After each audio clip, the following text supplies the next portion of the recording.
हिस्कियल बाब 14। फिर इसराइल के बुजुर्गों में से चंद आदमी मेरे पास आए और मेरे सामने बैठ गए। तब खुदावंद का कलाम मुझ पर नाजिल हुआ कि ए आदमजाद, इन मर्दों ने अपने बुतों को अपने दिल में नस्ब किया है और अपनी ठोकर खिलाने वाली बदकिरदारी को अपने सामने रखा है। क्या ऐसे लोग मुझसे कुछ दरियाफ्त कर सकते हैं? इसलिए तू उनसे बातें कर और उनसे कह कि खुदावंद खुदा यूँ फरमाता है कि बनी इसराइल में से हर एक जो अपने बुतों को अपने दिल में नस्ब करता है और अपनी ठोकर खिलाने वाली बदकिरदारी को अपने सामने रखता है और नबी के पास आता है, मैं खुदावंद उसके बुतों की कसरत के मुताबिक उसको जवाब दूंगा, ताकि मैं बनी इसराइल को उन्हीं के ख्यालात में पकड़ूं, क्योंकि वो सबके सब अपने बुतों के सबब से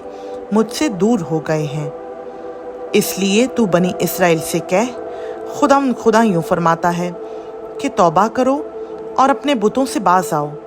और अपनी तमाम मकरूहात से मुंह मोड़ो, क्योंकि हर एक जो बनी इसराइल में से या उन बेगानों में से जो इसराइल में रहते हैं मुझसे जुदा हो जाता है और अपने दिल में अपने बुत को नस्ब करता है और अपनी ठोकर खिलाने वाली बदकिरदारी को अपने सामने रखता है और नबी के पास आता है कि उसकी मार्फत मुझसे दरियाफ्त करे, उसको मैं खुदावंद आप ही जवाब दूंगा और मेरा चेहरा उसके खिलाफ होगा और मैं उसको बाइसे हैरतो अंगुश्तनुमा और ज़रबुल मिसल बनाऊंगा और अपने लोगों में से काट डालूंगा और तुम जानोगे कि मैं खुदावंद हूँ। और अगर नबी फरेब खाकर कुछ कहे तो मैं खुदावंद ने उस नबी को फरेब दिया और मैं अपना हाथ उस पर चलाऊंगा और उसे अपने इस्राएली लोगों में से नाबूद कर दूंगा और वो अपनी बदकिरदारी की सज़ा की बर्दाश्त करेंगे। नबी की बदकिरदारी की सज़ा वैसी ही होगी जैसी सवाल करने वाले की बदकिरदारी की, ताकि बनी इसराइल फिर मुझसे भटक ना जाएं और अपनी सब खताओं से फिर अपने आप को नापाक ना करें, बल्कि खुदा फरमाता है कि वो मेरे लोग हों और मैं उनका खुदा हूँ। और खुदावंद का कलाम मुझ पर नाजिल हुआ कि ए आदमजाद, जब कोई मुल्क सख्त खता करके मेरा गुनहगार हो और मैं अपना हाथ उस पर चलाऊं और उसकी रोटी का असा तोड़ डालूं और उसमें कहत भेजूं और उसके इंसान और हैवान को हलाक करूं, तो अगरचा ये तीन शख्स नूह और दानिएल और अयूब उसमें मौजूद हों, तो भी खुदा फरमाता है कि वो अपनी सदाकत से फ़ख्त अपनी ही जान बचाएंगे। अगर मैं किसी मुल्क में मोहलिक दरिंदे भेजूं कि उसमें गश्त करके उसे तबाह करें और वो यहाँ तक वीरान हो जाए